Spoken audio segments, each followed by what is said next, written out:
स्वागत है मेरे सभी दोस्तों का हमारी आज की वीडियो में। दोस्तों, आज की वीडियो में हम क्या करेंगे, देखो पिछली वीडियो से आगे बढ़ते हुए मैं सबसे पहले आपको कराऊंगा पोजीशन वेक्टर। पोजीशन और डिस्प्लेसमेंट वेक्टर हम करेंगे, ठीक है।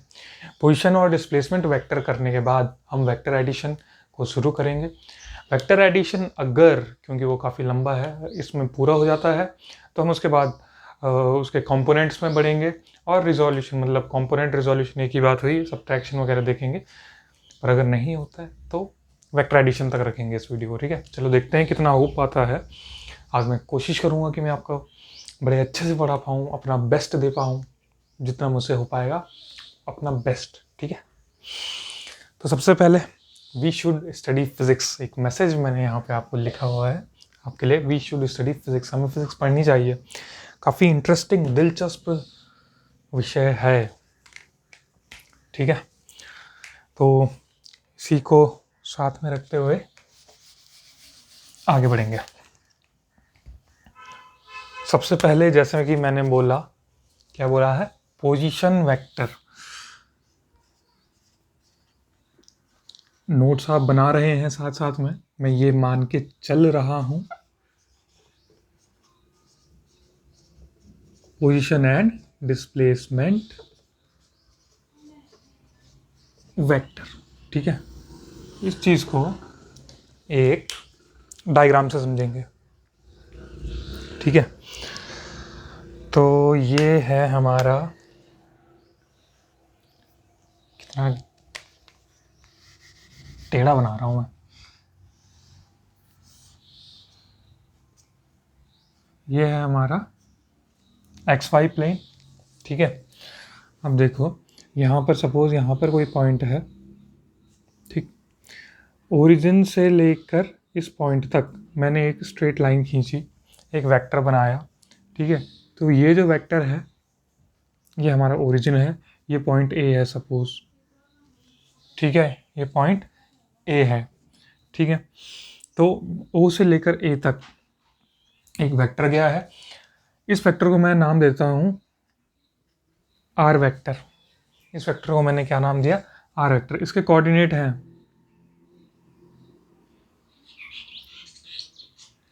यहाँ से यहाँ तक, इसको मैं कह रहा हूँ x, ठीक है। और यहाँ से यहाँ तक ये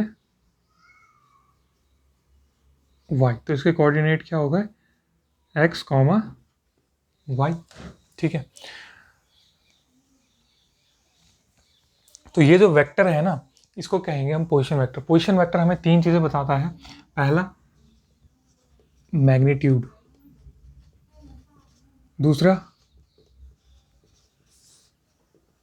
डायरेक्शन, पहला मैग्नीट्यूड, दूसरा डायरेक्शन, ठीक है। देखो यहाँ से कितनी दूरी पे है, ये इसने बताया हमको मैग्नीट्यूड, ठीक है। ये किस डायरेक्शन में है, ये इसने बताया, ठीक है।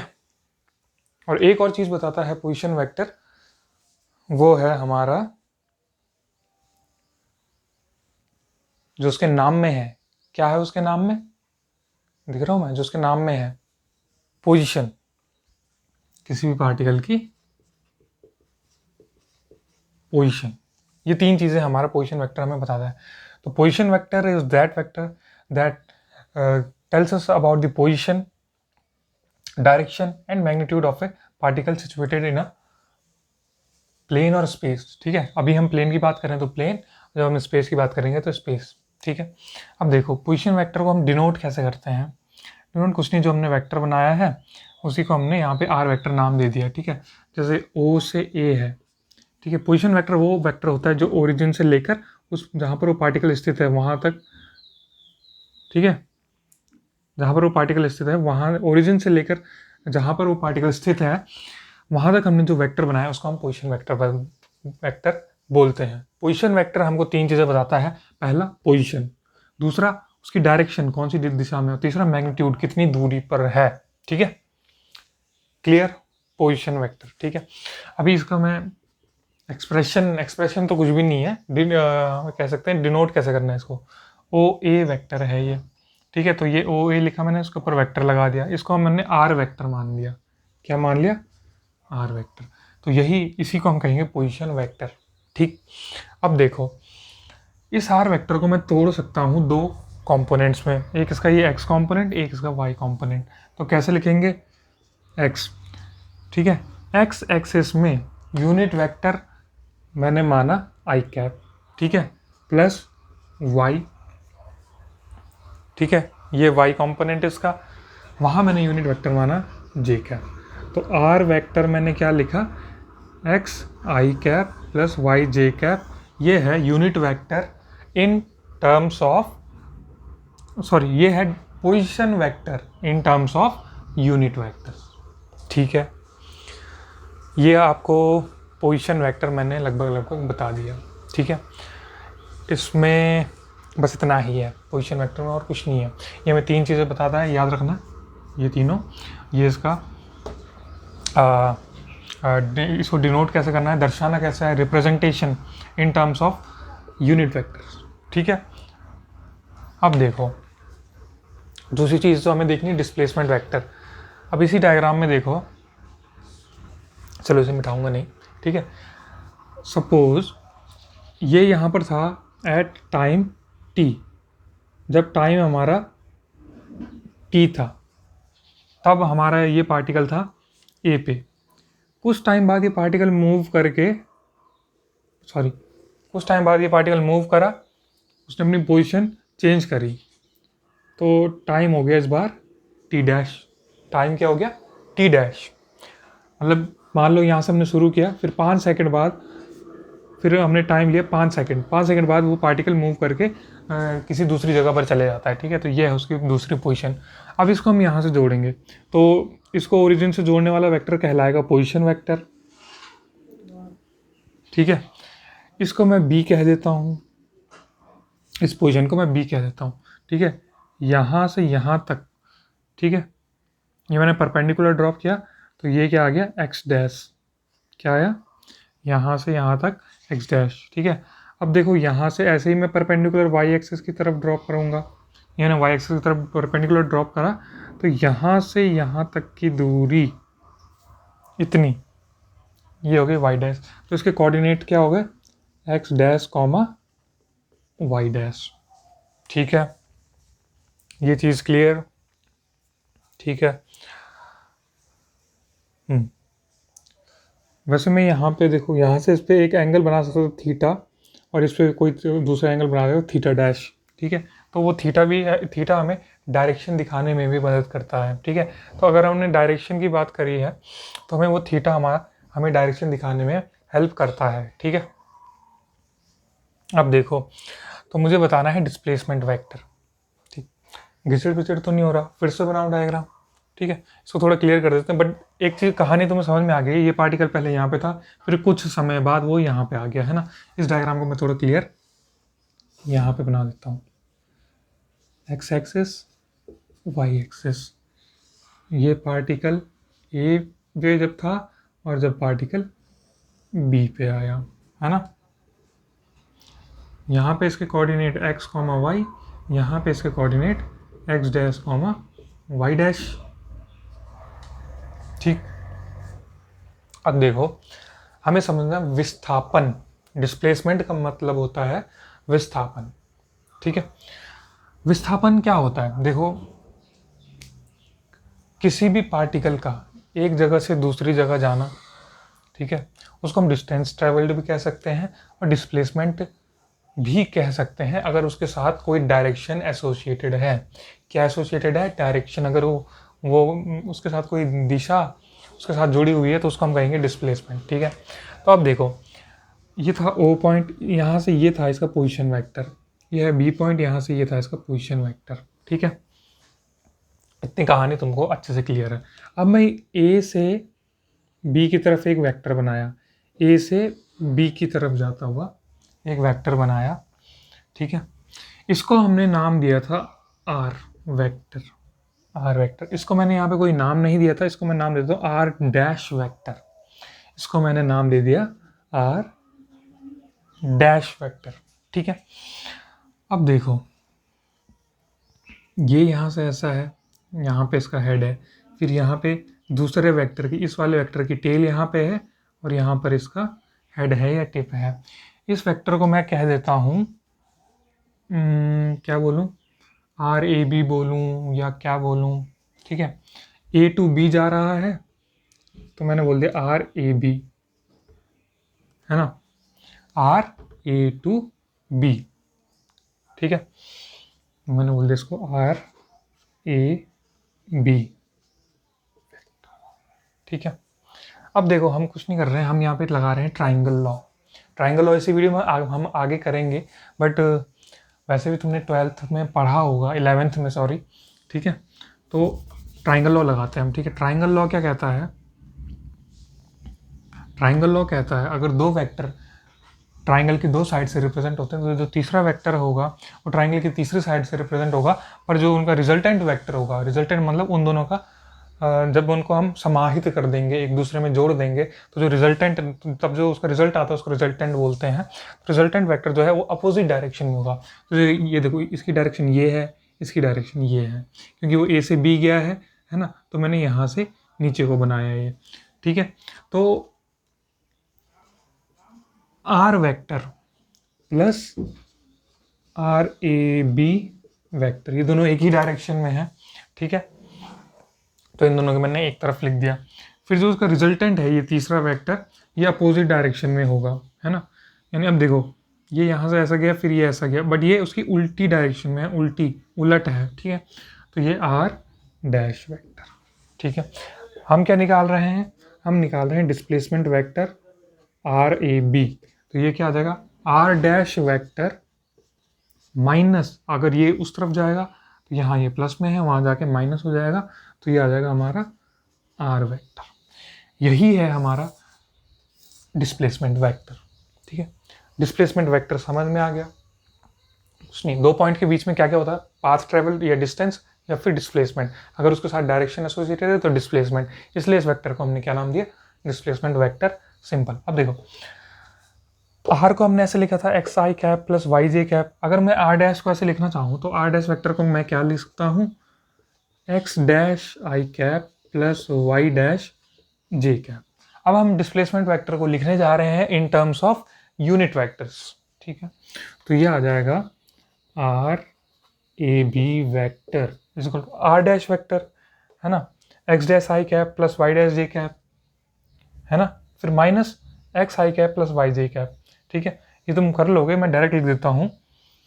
तो एक्स डैश माइनस एक्स और यहाँ पे लिखा मैंने वाई आई कैप, ठीक है, plus Y dash minus Y और यहाँ पे लिखा मैंने J cap. So this is the small little expression for displacement vector and this is the expression for what, position vector. Okay, I hope I'm satisfying you guys with these.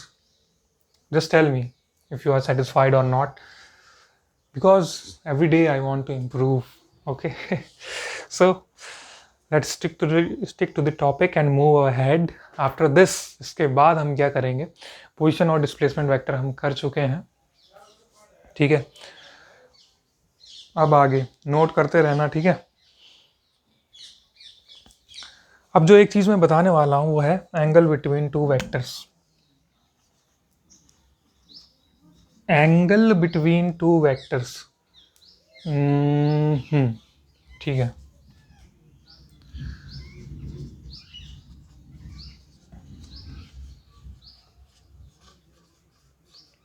जब भी हम दो vectors को add करते हैं या subtract करते हैं तो उसके एक्सप्रेशन में जो उसका मैग्नीट्यूड का एक्सप्रेशन होता है या डायरेक्शन का एक्सप्रेशन होता है, उन दोनों में एंगल्स आते हैं, ठीक है, उन दोनों में एंगल आता है, ठीक है।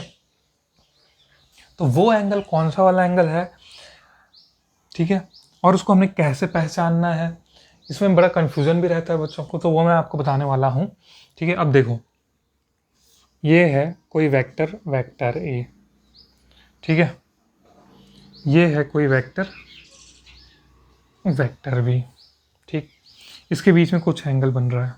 अब देखो ये है कोई वेक्टर, मानो वेक्टर बी, और ये है कोई वेक्टर वेक्टर है। ठीक, दो सिचुएशन को ध्यान से देखना। इन दोनों के बीच में कौन सा एंगल है? ये है।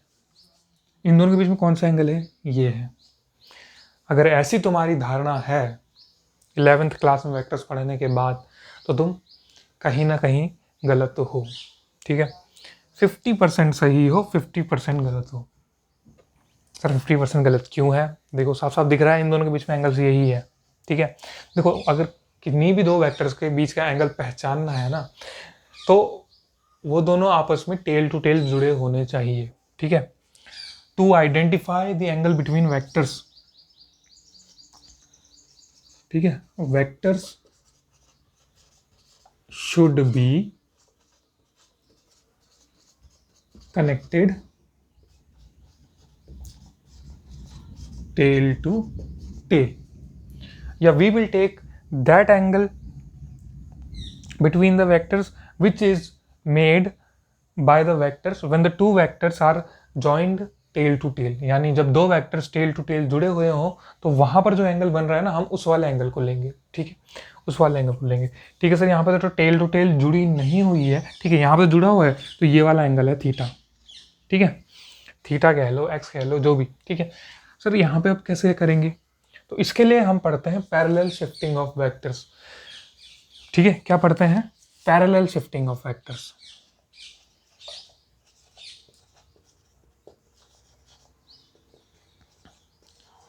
नाम से ही हमको अंदाजा लग पा रहा है कि पैरेलल शिफ्टिंग में क्या हो सकता है। यानी किसी भी एक वेक्टर को हम पैरेलल में शिफ्ट कर सकते हैं।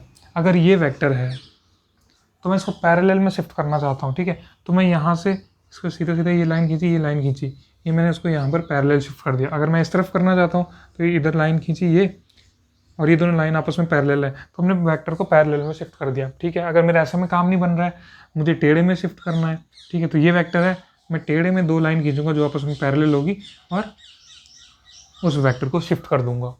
ठीक है, दिख रहा है ना? हाँ दिख रहा है।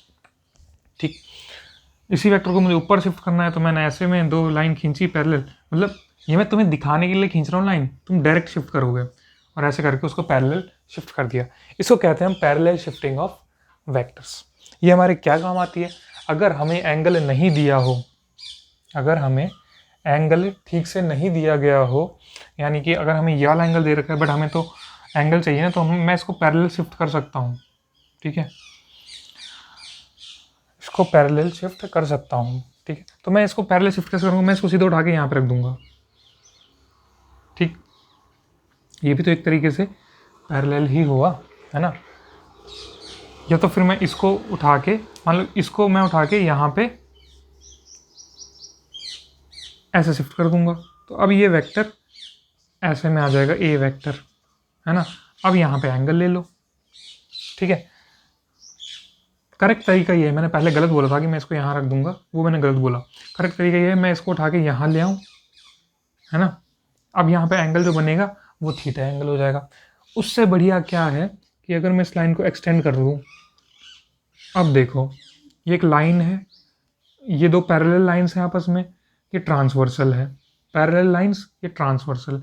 तब जो ये एंगल बनते हैं ना, करस्पॉन्डिंग इंटीरियर एंगल्स या एक्सटीरियर, ठीक है, हाँ एक्सटीरियर है इस केस में, इंटीरियर, इसको इंटीरियर तो नहीं है, ये करस्पॉन्डिंग एक्सटीरियर ही ले लो इनको।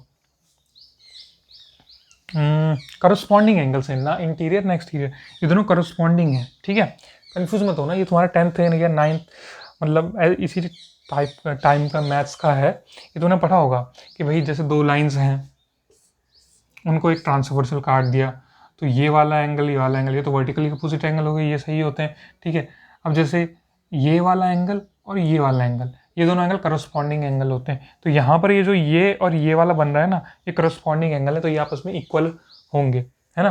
तो सीधा सीधा तरीका है कि अगर हमें ऐसा दे रखा है, ठीक है, तो हमारा एंगल ये नहीं होगा, ये गलत है। तो हमारा एंगल कौन सा वाला होगा? ये वाला, क्योंकि जब मैं इसको यहाँ पैरेलल लाऊंगा, फिर ये वाला है, जब मैं इसको यहाँ पे पैरेलल शिफ्ट करूँगा, अब ये टेल टू टेल कनेक्ट हो जाएंगे, फिर यहाँ पे ये एंगल बन रहा है थीटा। ठीक है, और यही थीटा इसके करस्पॉन्डिंग है। ठीक है, तो ये इक्वल हो जाएगा। तो मतलब सीधे सीधे मैंने यहाँ पे एक लाइन खींच दी और ये जो एंगल बन गया ये है हमारा एंगल जो हमें हमारे एक्सप्रेशन में दिखता है मैग्नीट्यूड के, ट्राइंगल लॉ के, पैरेललोग्राम लॉ के, ठीक है, वो ये वाला एंगल होता है थीटा। ठीक है, पैरेलल शिफ्टिंग ऑफ वेक्टर्स यहाँ पर तुम्हें समझ आ गया है बिल्कुल है। ठीक है, इतने आसानी से समझाया है, मतलब कोशिश करिए आसानी से समझाने की। ठीक है, तो आ ही गया होगा, ये मैं लेके चल रहा हूँ। अब एंगल बिटवीन टू वेक्टर्स हमने देख लिया। ठीक है, अगर वो एंगल हमें हमारा मनचाहा एंगल नहीं है तो हम वेक्टर को पैरेलल शिफ्ट कर देंगे, तब हमारा वो मनचाहा एंगल बन जाएगा। ठीक, angle between two vectors, parallel shifting of vectors, position और डिस्प्लेसमेंट वेक्टर हम कर चुके हैं। ये हमारा क्या चल रहा है, ये हमारा चल रहा है वार्म अप वेक्टर अलजेब्रा के लिए। अलजेब्रा क्या होता है, देखो अलजेब्रा होता है जैसे हम दो वेक्टर को जोड़ें। देखो अलजेब्रा होता है सिंपल मैथमेटिक्स में प्लस माइनस, जोड़ घटाना गुणा भाग, ठीक है, प्लस माइनस, मल्टीप्लिकेशन डिवीजन, ये हमारा अलजेब्रा होता है। ठीक है, तो वेक्टर अलजेब्रा क्या है, अगर हमें वेक्टर को जोड़ना हो, वेक्टर को घटाना हो, तो क्या वो नॉर्मल नंबर्स की तरह ऐड होंगे?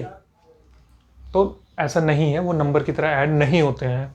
ठीक है, उनका अलग अपना मैथ चलता है। ठीक है, अपने राजा हैं, खुद ही राजा है खुद ही मंत्री, मूवी देखी है, मैं ही राजा मैं ही मंत्री। ठीक है, तो इनका अपना चलता है, अपना सिस्टम अलग से रहेंगे भाई। ठीक है, तो वो हम सीखेंगे अब। ठीक, हम वेक्टर अलजेब्रा में सबसे पहले करेंगे वेक्टर एडिशन। ठीक, वेक्टर एडिशन में हमारा क्या क्या है, देखो वेक्टर, दो वेक्टर को या तीन वेक्टर को, चार वेक्टर को, कितने भी वेक्टर उनको ऐड करने के कई तरीके होते हैं। सबसे पहला होता है हेड टू टेल मेथड, उसके बाद होता है triangle law of vector addition, फिर parallelogram law of vector addition और आखिर में पॉलीगॉन लॉ। ठीक है, ये चार हमारे नियम होते हैं, ये आपने पढ़े भी हैं, बट मैं आपको यहाँ पर रिकैप करवाऊंगा जल्दी जल्दी से। और उनके expression triangle law of vector addition और पैरेललोग्राम ऑफ वेक्टर एडिशन के एक्सप्रेशन अब हम देखेंगे। ठीक है, पहले इसके सबसे पहले करेंगे हम वेक्टर एडिशन। तो ये तुमने नोट कर लिया है और नहीं करा है तो कर लो, नोट करने से तुम्हारी बुद्धि में जल्दी बैठेगा कि सर फॉर्मूले याद नहीं रहते हैं। जब नोट करोगे ना, जब एक बार खुद निकाल के देखोगे ना, तो तुम्हें फॉर्मूले याद करने की ज़रूरत ही नहीं पड़ेगी। तुम खुद फॉर्मूले कभी भी निकाल सकते हो, कभी भी, क्योंकि अगर प्रोसेस विधि पता है तो तुम विधि से अपना कार्य निकाल सकते हो। अब ये मत बोलना सर विधि हमको बोलेगी आप तुम तो काफ़ी मतलब ही निकले। ठीक है, विधि मतलब प्रोसेस। ठीक है, अच्छा अब देखो आगे क्या करना है, मैंने बोला वेक्टर एडिशन शुरू करना है। ठीक है, ठीक है, वेक्टर एडिशन शुरू करते हैं।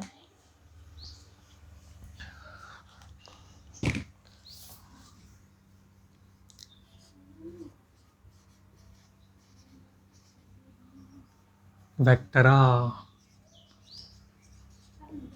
एडिशन यानी वेक्टर को कैसे जोड़ें। ठीक है, दो वेक्टर्स को कैसे जोड़ें। एक वेक्टर हमारा ये है, ठीक है, एक वेक्टर हमारा ये है, यानी कोई लड़का है, कोई लड़की है, ठीक है, कोई सुंदर लड़की है, कोई प्यारी लड़की है। ठीक, बोल दे सर लड़के के टाइम पे तो हैंडसम बोला नहीं। ठीक है चलो अगली बार बोलूँगा। ठीक है, बुरा मत मानो। ठीक, ये हमारा वेक्टर ए है। ठीक है, ये मैंने डायरेक्शन बना ली। देखो वेक्टर के साथ डायरेक्शन हमेशा एसोसिएटेड होती है, east to west to north south. ठीक है, ये तुम्हें डायरेक्शन सेंस तुम्हें इतना है।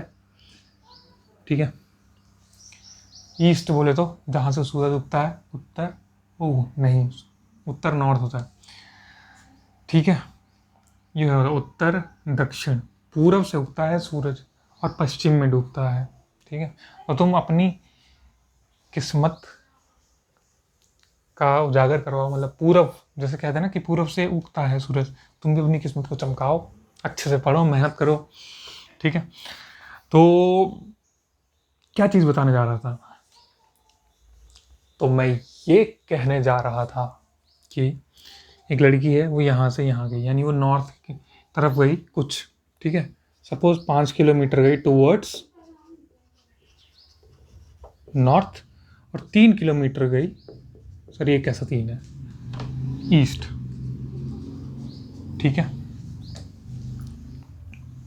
तो तो तो तो देखो इसने कितना पाथ ट्रेवल करा है, पाथ ट्रेवल्ड यानी कि डिस्टेंस। ठीक है, ये कितना डिस्टेंस ट्रेवल करा है इसने, सर सिंपल है, 5 + 3 8 किलोमीटर।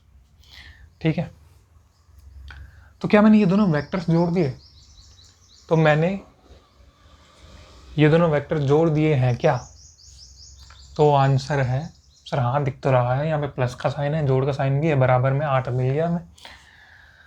तो ऐसा नहीं है मेरे दोस्तों, प्यारे मित्रों। ठीक, देखो वेक्टर की जब मैंने डेफिनेशन बताई होगी तो मैंने कुछ चीज़ें बताई होगी, जैसे वेक्टर क्या होता है, ठीक है, जिसमें स्केलर यानी जिसमें मैग्नीट्यूड होता है, डायरेक्शन होती है, और सबसे ज़रूरी वो वेक्टर अलजेब्रा के लॉ फॉलो करता है। क्या करता है, वेक्टर अलजेब्रा के लॉ फॉलो करता है। ठीक है, तो उसको हम बोलते हैं वेक्टर। तो इन दोनों को जब हम जोड़ेंगे ना, तो इनका रिजल्टेंट जो आएगा वो यहाँ पर आएगा और ये ऐसा आएगा। ठीक है, जो कि 8 से कम होगा, जो कि 8 से कम होगा। सर देखने में तो 5 और 3 8 ही करना था, नहीं, जो कि 8 से कम होगा, ये हमेशा ध्यान रखना। ठीक है, वेक्टर एडिशन हम जब भी करेंगे ना, अगर वो किसी एंगल पे करा है हमने, तो वो डिस्टेंस से कम होगा। ठीक है, अगर वो किसी एंगल पे करा है तो वो डिस्टेंस से कम होगा। ठीक है, ये आ गया तुम्हें समझ। तो इस तरीके से हम वेक्टर जोड़ते हैं। जब दो वेक्टर को हम जोड़ते हैं, जो तीसरा वेक्टर हमें मिलता है, उन दोनों को समाहित करके, उन दोनों को आपस में जोड़कर, उसको कहते हैं हम रिजल्टेंट वेक्टर। ठीक है, whenever we add or subtract two vectors, the result we get is called the resultant vector। कोई ज़रूरी नहीं है ऐड करने पे ही रिजल्टेंट आए, जब सब्ट्रैक्ट भी करेंगे एक वेक्टर से दूसरा वेक्टर, तो हमें रिजल्टेंट जो मिलेगा वो होगा, तो जो आंसर जो हमें मिलेगा, तो जो उत्तर जो हमें मिलेगा उसको बोलेंगे रिजल्टेंट। ठीक है, रिजल्टेंट की डेफिनेशन अब तुम्हें क्लियर है। ठीक है, अभी तुम्हें ये भी क्लियर हो गया, जब हम दो वेक्टर को जोड़ेंगे तो वो कोई ज़रूरी नहीं है वो उसकी डिस्टेंस ट्रेवल्ड के बराबर हो। यानी अगर हम दो डिस्टेंसेस लिए हैं हमने, थोड़ा 5 किलोमीटर लड़की नॉर्थ की तरफ गई, 3 किलोमीटर ईस्ट की तरफ गई, तो जो टोटल वो चली है वो तो 8 किलोमीटर डिस्टेंस है। ठीक है, पर जब हम इसे वेक्टोरियली ऐड करेंगे ना, तो वो 8 से कम होगा। ठीक है, 8 से कम होगा। इतनी बात क्लियर? क्लियर। ठीक है, अब बढ़ते हैं आगे। वेक्टर एडिशन में जो सबसे पहले हम देखने वाले हैं, मैंने बताया था 4 तरह के वेक्टर एडिशन होते हैं, मतलब 4 नियम है वेक्टर को जोड़ने के। तो वैसे ये आना कितना चाहिए था? ठीक है, ये आना कितना चाहिए था? अगर मैं इसको 4 कर दूं तो हमें ये करने में आसानी होगी। ठीक है, अब देखो आना कितना चाहिए था, ये राइट एंगल ट्राइंगल बन रहा है। ठीक है, उससे देखो ये कितना आता, हाइपोटेनियस का square is equal to perpendicular square plus base square. Hypotenuse हमें पता नहीं है कितनी है, तो इसको ऐसे ही लिखो। परपेंडिकुलर ये 90 डिग्री है। ठीक है, किसी को भी मान सकते हैं यहाँ पे तो। ठीक है, अगर मैं थीटा इसको ले लेता हूँ, अगर मैं थीटा इसको ले लेता हूँ, तो परपेंडिकुलर इसके सामने वाला 4 स्क्वायर प्लस बेस स्क्वायर 3 का स्क्वायर, 4 का square 16, 9 25, h square is equal 25, h is equal to 5 kilometre इन इन इन। रिजल्टेंट के साथ हमेशा डायरेक्शन आएगी, रिजल्टेंट के साथ हमेशा डायरेक्शन आएगी। तो ये था नॉर्थ, ये था east, east west north south. पहले वो गया नॉर्थ की तरफ, फिर ईस्ट की तरफ। तो ये कौन सी डायरेक्शन हो गई? नॉर्थ और ईस्ट के बीच में नॉर्थ ईस्ट, 5 किलोमीटर इन नॉर्थ ईस्ट। देखो तो क्या आया, ये 8 आया? नहीं, जब हमने इन दोनों को वेक्टोरियली ऐड करा कैसे ऐड करा, वेक्टोरियली। तो इनका रिजल्टेंट 8 नहीं आया भाई, 8 से कम आया, 5 आया।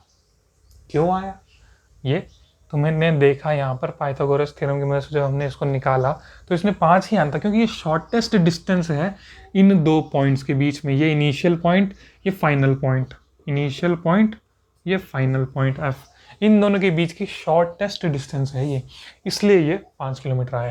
यानी वेक्टर, अगर दो वेक्टर कोई एंगल पे हैं, ठीक है, दो वेक्टर, तो यहाँ पे एंगल कौन सा था, ये था, दो वेक्टर किसी एंगल पे हैं, तो उनका रिजल्टेंट उन दोनों वेक्टर, मतलब अगर इसका ये 3 है, ये 4 है, तो इन दोनों का सम 7 आएगा, तो इसका रिजल्टेंट जो है ना, वेक्टोरियल जो ऐड करेंगे वो 7 से कम आएगा। ये चीज़ तुम अपने दिमाग में ढालो, ठीक है। 7 नहीं आएगा। 7 कब आएगा, अगर ये एंगल 0 हो जाएगा, अगर ये एंगल 0 हो जाएगा। ये सब चीज़ें तुम्हें आगे समझ में आएंगी धीरे धीरे, अभी बस तुम मजे लो वेक्टर्स के। बड़ी ही सुंदर चीज़ है, और नोट करते जाओ बस जो जो बोल रहा हूँ, ठीक है। वेक्टर एडिशन में सबसे पहले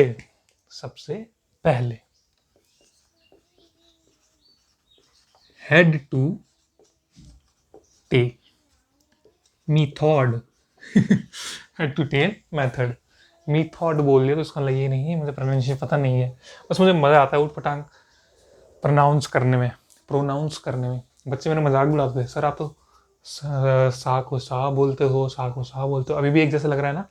श, षटकोण वाला सा, शलजम वाला श, फिर ठीक है, और सा से सौरभ वाला सा, सरगम वाला सा, ठीक है।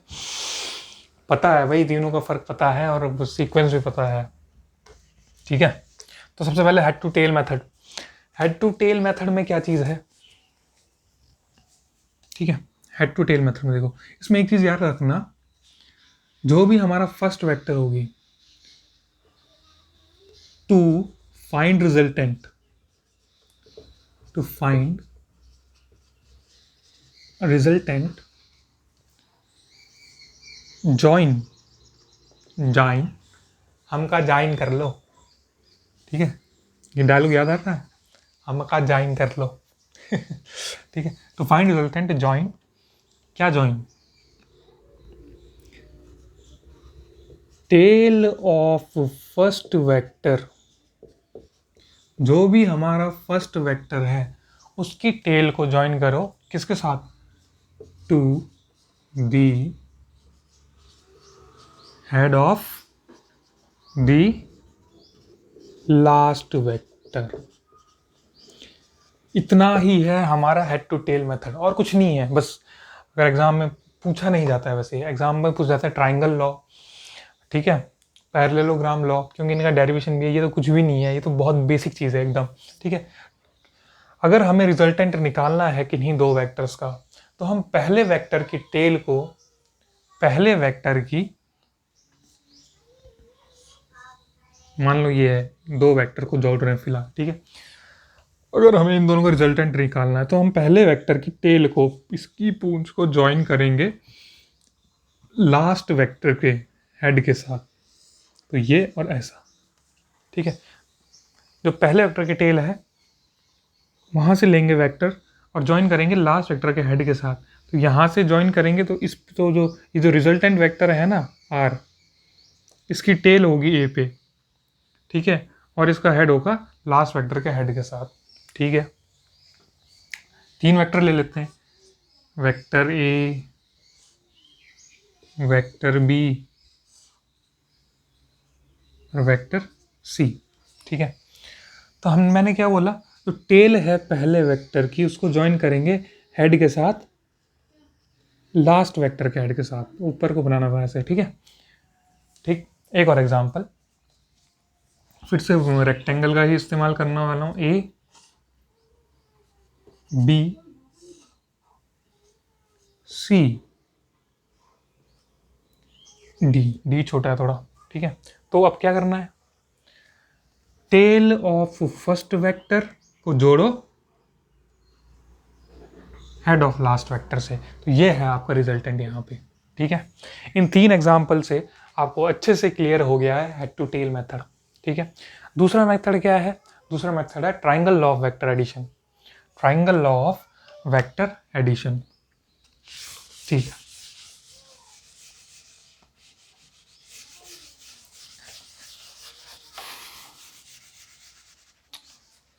नंबर 1 खत्म, नंबर 2 शुरू। ट्राइंगल, त्रिकोण सिद्धांत ऑफ वेक्टर एडिशन। ठीक है, सदिशों को जोड़ने का त्रिकोण नियम। अब पता नहीं हिंदी में ऐसा है कि नहीं है, बट कुछ कुछ ऐसा ही होगा। मतलब अर्थ मैंने तुम्हें इसका साफ कर दिया है। ठीक है, तुम्हारे लिए अर्थ साफ कर दिया है, मीनिंग। सर इतनी तो हमें भी पता है तो अच्छी बात है। ठीक है, ट्राइंगल ऑफ वेक्टर एडिशन शुरू करेंगे। इफ टू वेक्टर्स, ट्राइंगल में कितनी साइड होती है? 3, तो आप 2 में लिख रहे हो। If two vectors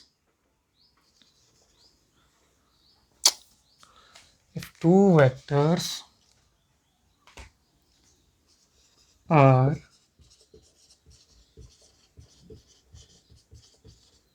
represented by the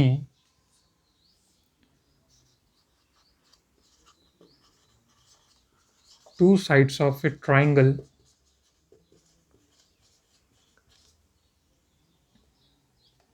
and in the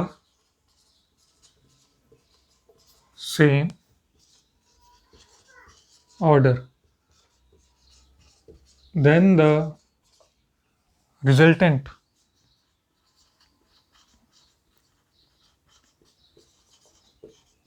of the two is given by या represented by the third side of the triangle, breaking the order। ठीक है, breaking the order या in the opposite order या opposite order। ठीक है, marker फीका होने लग गया है बट दिख रहा है। ठीक है, इन द अपोजिट ऑर्डर। ठीक है, यानी कि ये है कोई वेक्टर ए, ये है कोई वेक्टर बी। अगर दो वेक्टर जिनको हम जोड़ने वाले हैं वो किसी त्रिकोण की 2 साइडों से दिखाए जाते हैं या दर्शाए जाते हैं, तो उनका जो रिजल्टेंट होगा वो ट्राइंगल की तीसरी साइड से दिया जाता है, पर वो होगा अपोजिट ऑर्डर में। अब देखो, ए और बी एक ऑर्डर में है और जो इनका रिजल्टेंट आर वेक्टर है वो है अपोजिट ऑर्डर में, इसके अपोजिट, है ना। ये ब्रेक कर रहा है ऑर्डर को। ए और बी तो कंटिन्यूएशन में है, ये दोनों कंटिन्यूएशन में रहेंगे, एक ऑर्डर में रहेंगे। जिनको हम जोड़ रहे हैं उनको हमेशा कंटिन्यूएशन में रखना, एक ऑर्डर में रखना, पर जो उनका रिजल्टेंट होगा उसको अपोजिट ऑर्डर में कर देना। इतना ही है ट्राइंगल लॉ, बस इतना ही है। ठीक है, इसमें इसका फॉर्मूला है, फॉर्मूला जो मैं डिराइव करूंगा तो वहीं पे बताऊंगा, यहाँ पे नहीं बता रहा हूँ। बट जब भी कभी एग्जाम दोगे, ठीक है, और वहाँ पे पूछा हो define triangle law of vector addition, तो इसके साथ साथ इसका फॉर्मूला भी मेंशन करके आना, फॉर्मूला भी मेंशन करके आना। मैं इसको अभी बस डेरिवेशन में बताता हूँ, ठीक है। तब तक कोई टेंशन नहीं, तब तक तुम्हें इसको अच्छे से समझो, ठीक है। अब मैंने बोला ए और बी का एंगल कौन सा होगा, सर ये। अरे नहीं नहीं बालकों, ये, ठीक है। और ये क्यों होता है ये मैंने समझा रखा है, ठीक है।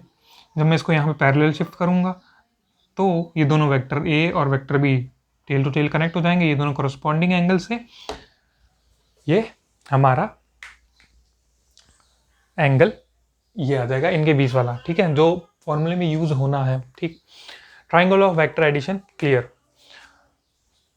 Time 39 minutes, okay. इसको अभी और बड़ा करेंगे हम वीडियो को, ठीक है। ट्राइंगल ऑफ वेक्टर एडिशन का ये तुम्हें ये तुमने लिख लिया है, समझ लिया है। अब क्या करूंगा मैं इसमें, ट्राइंगल ऑफ वेक्टर एडिशन को डिराइव करने वाला हूं मैं एनालिटिकली। जो मैग्नीट्यूड है, एनालिटिकल मेथड या बाय ज्योमेट्री,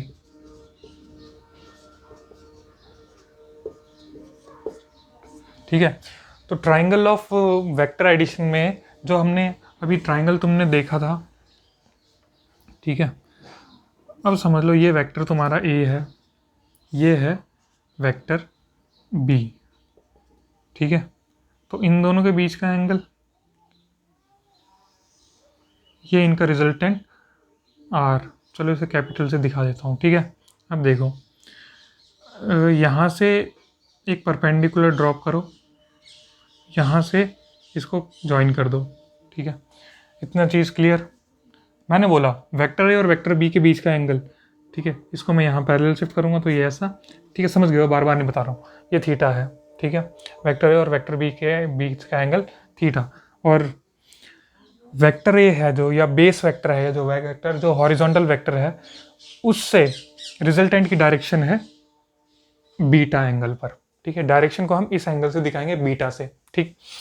अब देखो मैं करने क्या जा रहा हूँ, मैं निकालने वाला हूँ रिजल्टेंट, मैग्नीट्यूड ऑफ रिजल्टेंट हम डिराइव करेंगे, मैग्नीट्यूड ऑफ रिजल्टेंट, इसका मैग्नीट्यूड क्या होगा, ठीक है। मैग्नीट्यूड ऑफ रिजल्टेंट हम डिराइव करने वाले हैं।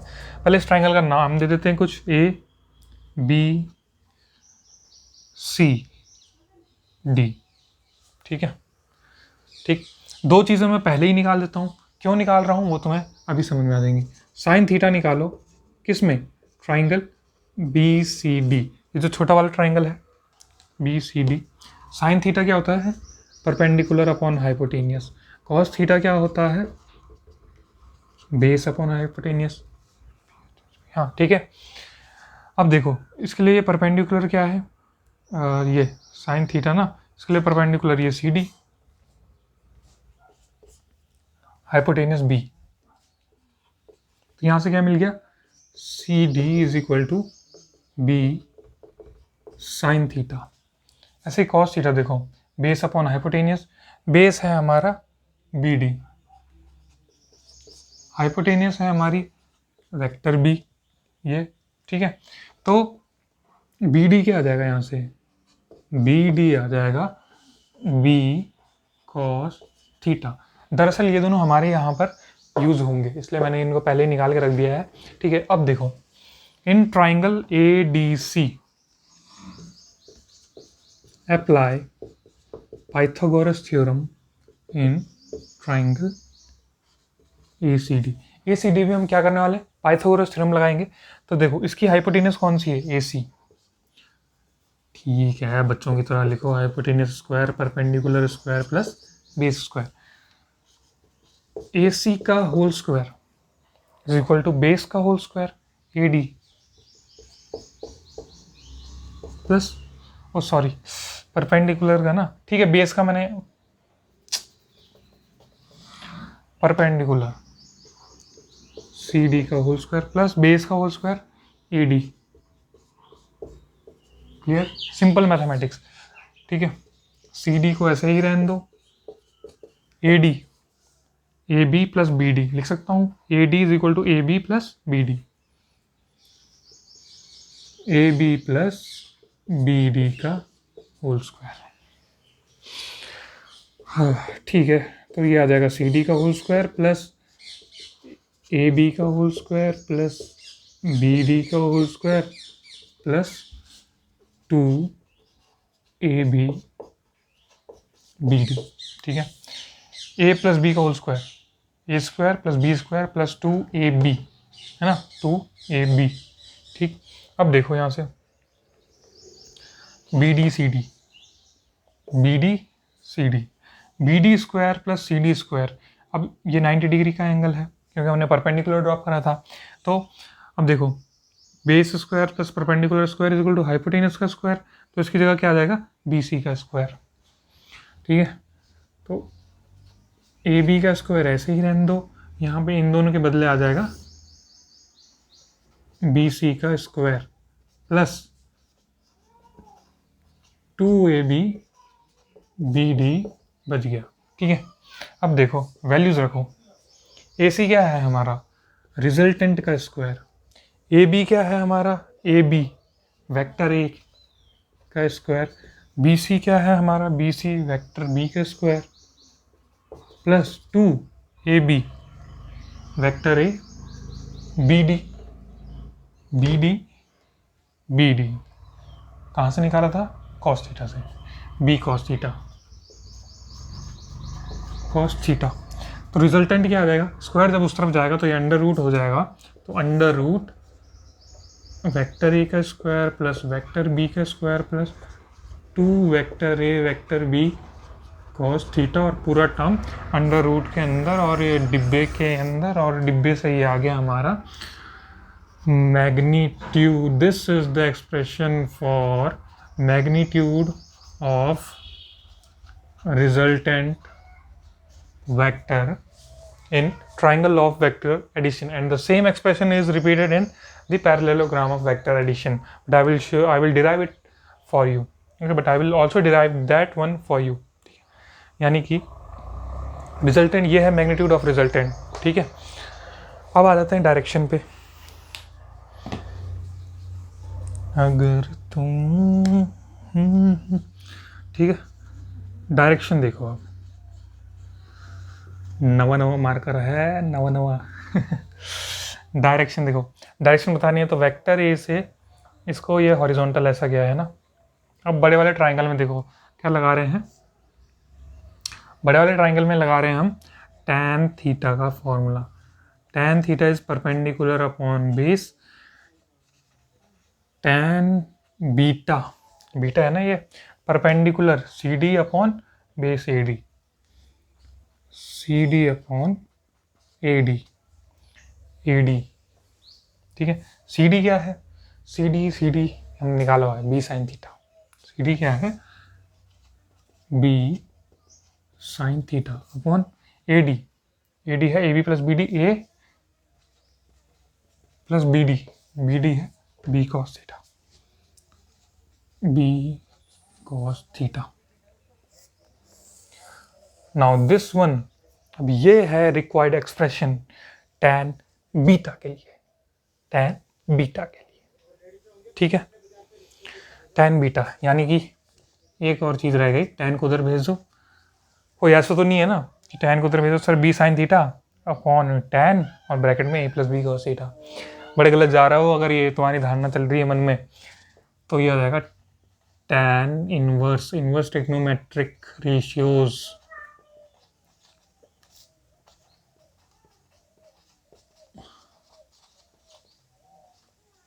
Vector b sine theta upon vector a plus vector b cos theta.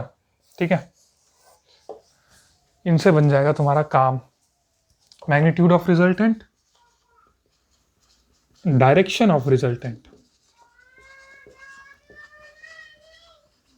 कहां से, direction of resultant from the base vector a. Direction बताने के दो तरीके हैं। ठीक है, तुम वेक्टर बी से भी बता सकते हो, वेक्टर बी से, खैर इस केस में ए से ही बताओ। ठीक है, अगर ऐसा केस होता है, ठीक है, और मान लो ये है, ठीक, तो डायरेक्शन बतानी है, तुम ये वाला थीटा लो या ये वाला जो दूसरा एंगल है 90 माइनस थीटा, या ये लो, है ना। तो अगर मैं यहाँ से बताऊंगा इसकी डायरेक्शन, तो ये है फ्रॉम बेस वेक्टर। ठीक है, अगर यहाँ पे वेक्टर होगा और यहाँ पे फ्रॉम हॉरिजॉन्टल, तो जब जहाँ डायरेक्शन जहाँ से भी बताओ वहाँ पर स्पेसिफाई कर दो भाई बेस से बताई है या सॉरी हॉरिजॉन्टल से बताई है या वर्टिकल से। हॉरिजॉन्टल वर्टिकल तुम्हें पता है ना, हॉरिजॉन्टल क्या होता है, पड़ा, और वर्टिकल क्या होता है, खड़ा। ठीक है, हॉरिजॉन्टल पड़ा, वर्टिकल खड़ा, तो उससे इसके डायरेक्शन तुम बता सकते हो। ठीक है, स्पेसिफाई ज़रूर करना है, कोई भी एग्जाम अगर दे रहे हो ना, ठीक है, तो ये चीज़ बहुत ज़रूरी है, बहुत बारीक सी चीज़ है, बच्चे छोड़ जाते हैं, बहुत बच्चे छोड़ते हैं, तो मैं नहीं चाहूँगा कि तुम ये छोड़ो, ध्यान रखना। ठीक, ये होगी डायरेक्शन और ये मैग्नीट्यूड ऑफ रिजल्टेंट, और ये होगी direction of resultant from the base vector. ठीक है, अब देखो बच्चे इस फॉर्मूले को याद करने में बड़ा कंफ्यूज हो जाते हैं, क्योंकि कहीं पे बुक में कहीं पे ए वेक्टर प्लस बी वेक्टर दिया रहता है, कहीं भी बुक पे वेक्टर ए ऊपर लिखा रहता है और यहाँ पर वेक्टर बी, सॉरी, अगर यहाँ पे वेक्टर ए होगा तो यहाँ पे वेक्टर बी ए होगा और यहाँ पे वेक्टर बी हो जाता है, ऐसा बुक्स में लिखा रहता है। मतलब वो तो नोटेशन तो हमारे सिंबल के हिसाब से चेंज हो जाती है ना, कि हम सिंबल क्या ले रहे हैं। ठीक है, अब देखो तुम्हें एक शॉर्टकट ट्रिक बताता हूँ, शॉर्टकट ट्रिक क्या है तुम्हें पता है। ठीक है, resolution of vector, rectangular resolution of vector, ये बी है। ठीक है, जहाँ पे थीटा सटा हुआ है वो वाला कॉम्पोनेंट बी कॉस थीटा और उसके 90 डिग्री पे बी साइन थीटा, ये सबको पता है तुम्हें। ठीक है, अगर मैं इसको ए लेता तो ये वाला कॉम्पोनेंट ए कॉस थीटा और ए साइन थीटा, पर मैंने बी लिया तो b cos theta b sine theta. ठीक है, टैन थीटा क्या होता है, परपेंडिकुलर अपॉन बेस, तो अगर ये बी है तो ये क्या होगा, बी साइन थीटा, परपेंडिकुलर हो गया बी साइन थीटा और बेस ये है ए और ये है प्लस बी कॉस थीटा। अब ये शिकायत नहीं आनी चाहिए कि सर फॉर्मूला याद नहीं हो रहा है, ये तो मैं समझा दिया है कैसे याद होना चाहिए फॉर्मूला। ठीक है, भयंकर 51 मिनट का हो गया ये वीडियो। ठीक, अब ये सेम फटाफट से हम करेंगे किसके लिए, parallelogram law of vector addition के लिए। ठीक है, सेम डिट्टो ये है।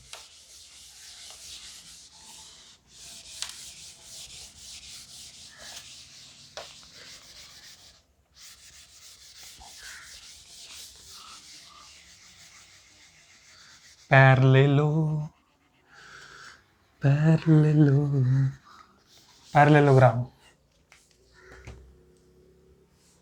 ठीक,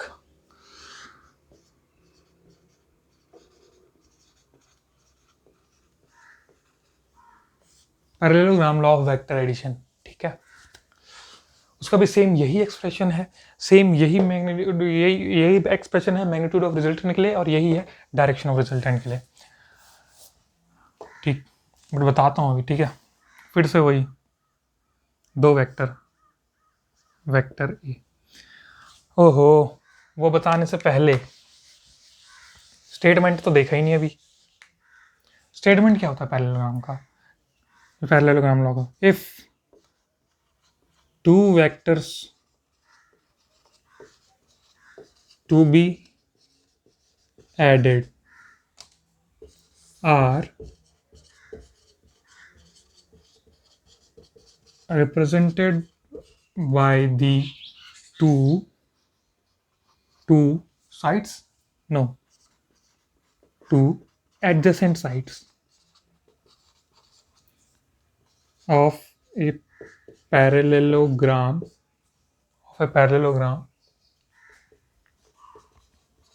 then their resultant is represented by, sir writing तो खराब होती जा रही है, समझ जाओगे तुम, बाय दी, थर्ड साइड किसमें होता है, ट्राइंगल लॉ में, by the diagonal of the parallelogram. ठीक है, यही है पैरेललोग्राम का सार। अगर हम दो वेक्टर जिनको हम जोड़ने वाले हैं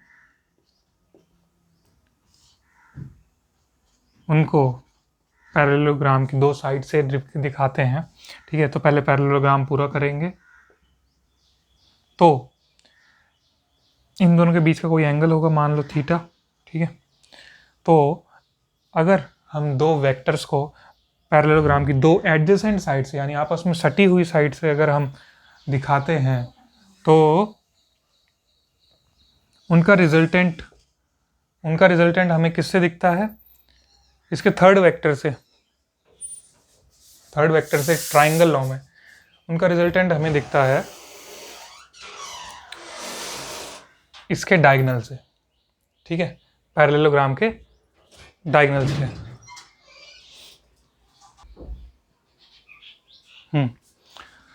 तो मैं बता रहा था कि अगर हमें दो वेक्टर्स को जोड़ना है पैरेललोग्राम लॉ से, तो अगर दो वेक्टर को हम रिप्रेजेंट करते हैं पैरेललोग्राम की दो एडजेसेंट साइड से, एडजेसेंट का मतलब जो साइड आपस में सटी हुई है, देखो दो साइड तो ये भी हो सकती है, एक ये वाली और एक ये वाली, पर एडजेसेंट कौन सी, ये वाली और ये दोनों सटी हुई हैं, या ये वाली और ये दोनों भी आपस में सटी हुई हैं, जुड़ी हुई हैं, ठीक है। तो जो उनका जो रिजल्टेंट होगा वो दिया जाता है इसके डायगोनल से, इसके डायगोनल से, बस इतना ही है पैरेललोग्राम लॉ, ठीक है। एक और चीज़, पैरेललोग्राम लॉ जो है ट्राइंगल लॉ की तरह ही माना जाता है, और ट्राइंगल लॉ का एक एडवांस्ड वर्जन माना जाता है, उसका मॉडिफाइड वर्जन माना जाता है, मतलब इसमें ट्राइंगल लॉ भी आता है, ठीक है। देखो कैसे, अब देखो ये वेक्टर बी है और यही सेम वेक्टर यहाँ पे वेक्टर ए आ गया है ना, ठीक है, वेक्टर ए आ गया, इन दोनों के बीच का एंगल ये थीटा हो गया। अब देखो बन गया पूरा ट्राइंगल लॉ, इसको भूल जाओ, पूरे ट्राइंगल लॉ से ही, ट्राइंगल लॉ की तरह ही ये काम कर रहा है ना। तो हम कह सकते हैं कि भाई ये कुछ ना कुछ कहीं से मेल खाता है ट्राइंगल लॉ से, ठीक है। अब हम डिराइव करेंगे वही इसका रिजल्टेंट और मैग्नीट्यूड ऑफ रिजल्टेंट और डायरेक्शन ऑफ रिजल्टेंट का फार्मूला, जो कि सेम वही है, मिटाया कुछ नहीं है, अब मिटा रहा हूँ, नोट करते रह रहे हो तुम, सुन रहे हो ना, नींद तो नहीं आ रही है, क्या पका रहा है ये ऐसा कुछ तो नहीं है ना, ठीक है। पैरेललोग्राम लॉ, ये वेक्टर ए है, ये वेक्टर बी है, ठीक।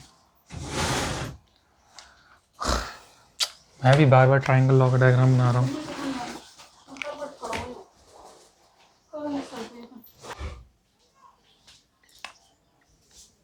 अब देखो ये हमारा वेक्टर ए है, ये हमारा वेक्टर बी है, ठीक है। तो इनका रिजल्टेंट, तो इस पैरेललोग्राम को पहले कंप्लीट करेंगे, ठीक है। ये पैरेललोग्राम कंप्लीट करा और ये इसकी डायगोनल ने दिया हमारा रिजल्ट, इन दोनों के बीच का एंगल ये थीटा, ठीक है। ये हमारा रिजल्टेंट आर है, ठीक। तो इस वेक्टर से रिजल्टेंट का एंगल बीटा, थीटा ए और बी के बीच में है और बीटा ए और आर रिजल्टेंट वेक्टर के बीच में। अब देखो यहाँ से फिर वही परपेंडिकुलर ड्रॉप करना है, यहाँ से इसको कनेक्ट कर दो, अब इसको नाम दे दो ए बी सी डी ई, ठीक है। अब नाम दे दो ए बी सी डी ई, ये एंगल करस्पॉन्डिंग एंगल थीटा, ठीक है। ये एंगल हो गया थीटा, ठीक है, ये एंगल थीटा हो गया। अब क्या आगे, अब आगे फिर से वही, इस बार बस ट्राइंगल का नाम बदल गया।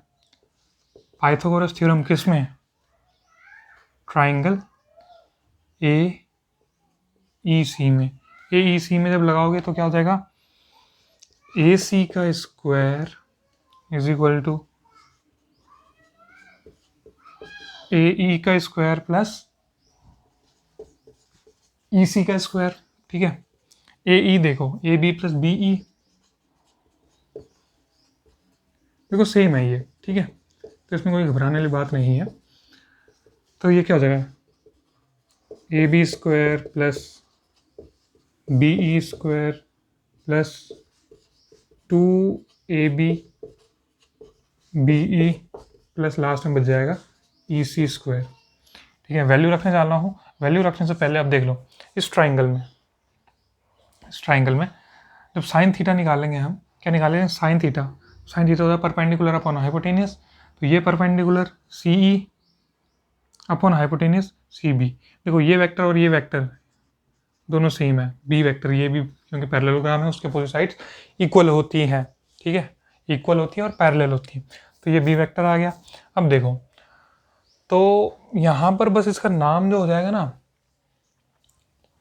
हम क्या निकाल रहे हैं, देखो साइन थीटा निकाल रहे हैं, तो साइन थीटा हो जाएगा परपेंडिकुलर अपॉन हाइपोटेनियस, तो सी ई यहाँ पे क्या हो जाएगा, डी की जगह ई, ठीक है। और कॉस थीटा देखो बाकी सेम रहेगा ना, परपेंडिकुलर अपॉन हाइपोटेनियस, सेम वही है, ठीक है। यहाँ पे देखो कॉस थीटा क्या होता है, बेस अपॉन हाइपोटेन्यूस, तो बी डी की जगह हो जाएगा बी ई, क्योंकि नाम हम बदल दिए हैं ना, ठीक है। अब देखो ए सी की जगह आर स्क्वायर, ए बी की जगह ए, बी ई की जगह बी ई, ओ एक स्टेप यहाँ पर छोड़ दिया है, एक स्टेप क्या छोड़ा है, बी ई और सी E, B E square plus ई सी स्क्वायर का हो या सी ई स्क्वायर का हो। देखो ये यहाँ पे 90 डिग्री का ट्राइंगल बन रहा है, ये हमें मिल जाएगा पी सी का स्क्वायर, ठीक है। तो ये आ जाएगा ए बी का स्क्वायर प्लस बी सी का स्क्वायर प्लस 2ab बी ई, है ना, यही मिलेगा। अब रखो value R square, A B की जगह vector A square, B C की जगह vector B square plus 2ab की जगह वेक्टर ए बी ई, यहाँ पे सी ई और यहाँ पर बी ई की जगह बी कॉस थीटा, कुछ नहीं, स्क्वायर को उधर भेजोगे तो अंडर रूट हो जाएगा, तो अंडर रूट ए वेक्टर का स्क्वायर वेक्टर बी का square plus 2ab cos theta. ये क्या है, मैग्नीट्यूड ऑफ रिजल्टेंट, ये है मैग्नीट्यूड ऑफ रिजल्टेंट। अब देखो डायरेक्शन वही tan theta is equal to perpendicular upon base, तो C E upon A E, ठीक है। तो C E upon A B plus B E, यही है हमारा base, C E B sine theta upon A plus B cos theta, है ना। तो ये होगा, ये होना था tan बीटा, तो बीटा क्या होगा, tan इनवर्स ये, ठीक है। और ये है direction, this is the magnitude of the resultant, this is the direction of the resultant, ठीक है, क्लियर। हाँ, ये बी कॉस थीटा कहाँ से आया, बी क्या है हमारा, बी कॉस थीटा है, ठीक है। अब देखें ज़रा, ठीक है। अब बस लास्ट में एक चीज़ रह गया है, देखो ट्राइंगल लॉ के बाद ये तीसरा नंबर होना चाहिए था, है ना। अब लास्ट में बस पॉलीगॉन लॉ रह गया, इसको फटाफट से ख़त्म करके पॉलीगॉन लॉ को इसी में ख़त्म करेंगे, इसी वीडियो में, और ये हमारा वेक्टर एडिशन पूरा का पूरा ख़त्म हो जाएगा। और इस वीडियो का जो टाइटल मैं देने जाऊँगा फिर वो जाएगा हमारा वेक्टर एडिशन। अब यहाँ पे आ जाएगा नंबर 4,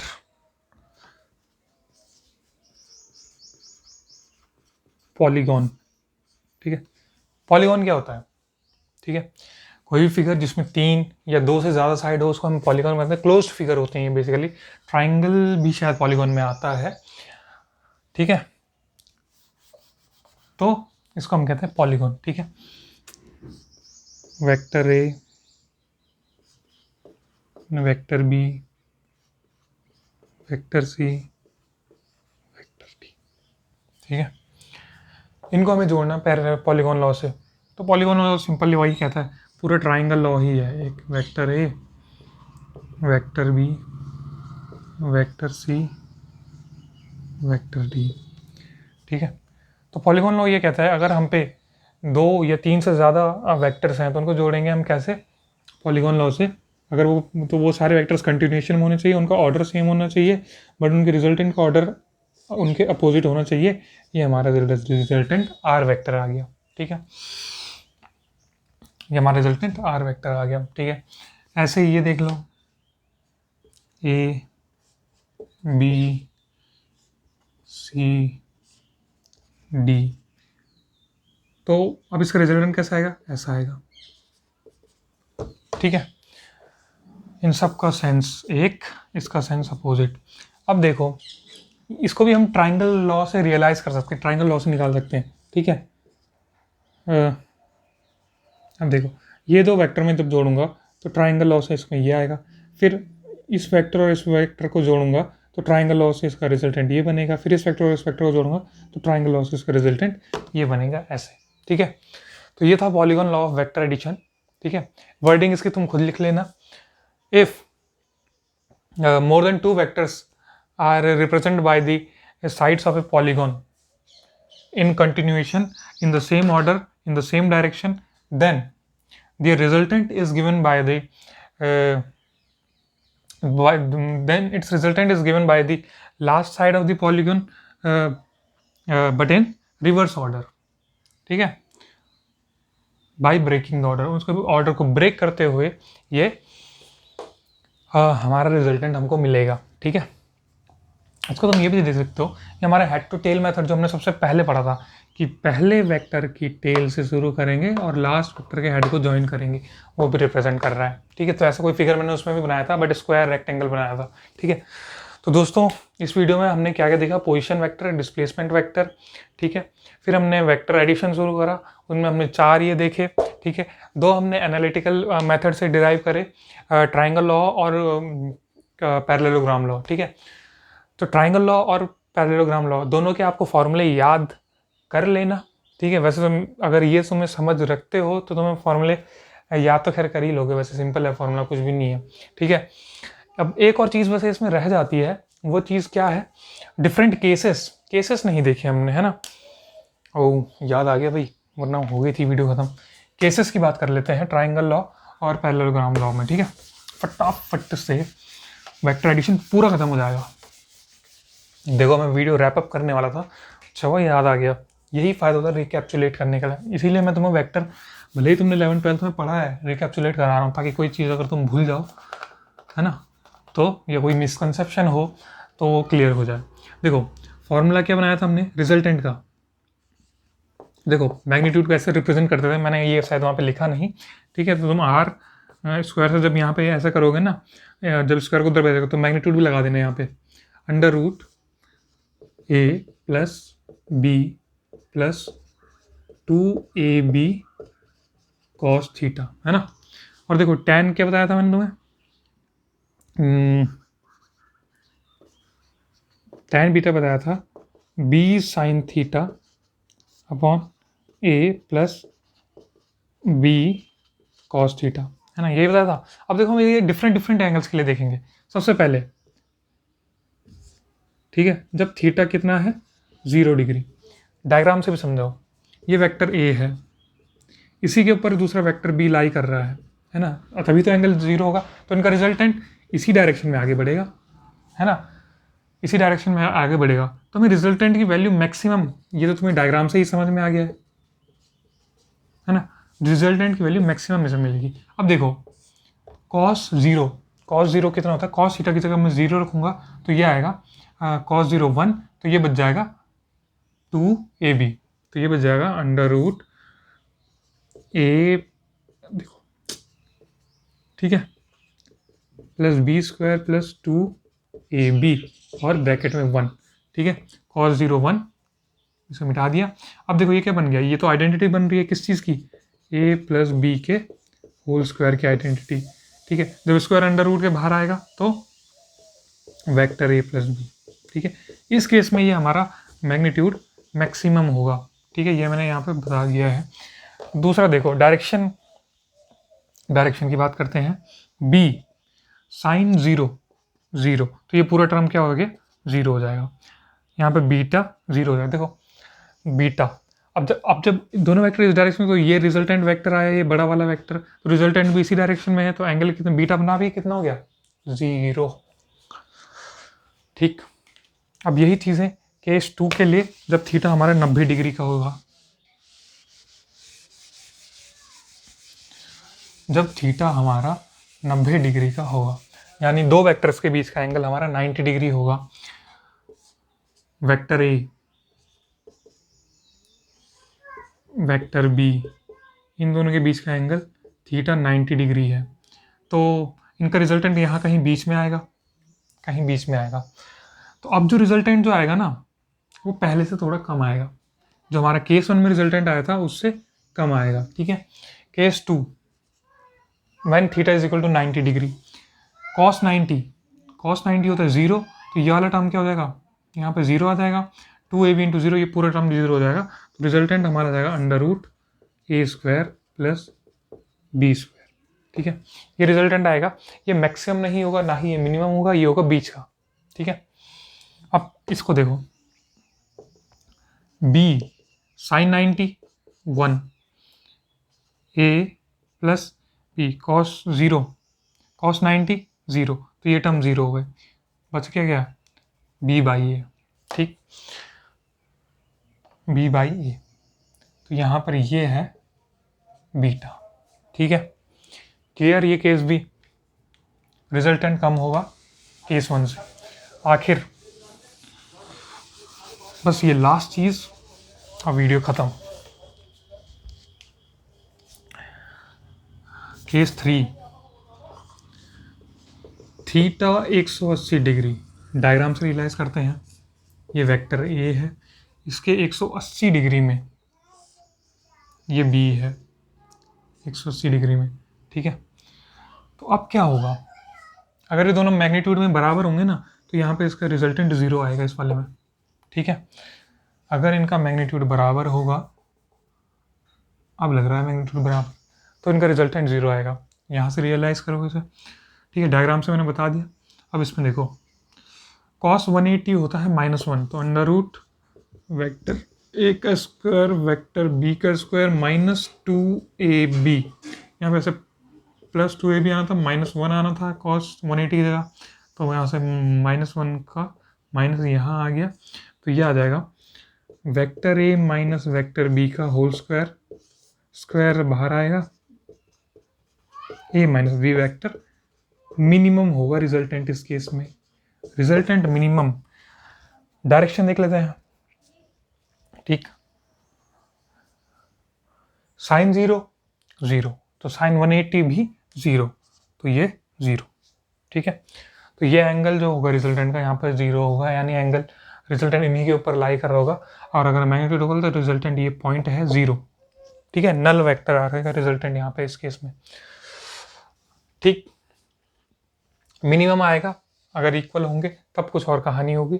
ठीक है, डायरेक्शन के केस में ये। ठीक है, तो बस इसी के साथ साथ हमारा एडिशन ऑफ वेक्टर कंप्लीट, पूरा खत्म हो गया एडिशन ऑफ वेक्टर। ठीक है, उम्मीद करता हूँ मेहनत पसंद आई होगी। मिलेंगे अगले वीडियो में। धन्यवाद, नमस्कार, थैंक यू, नमस्कार।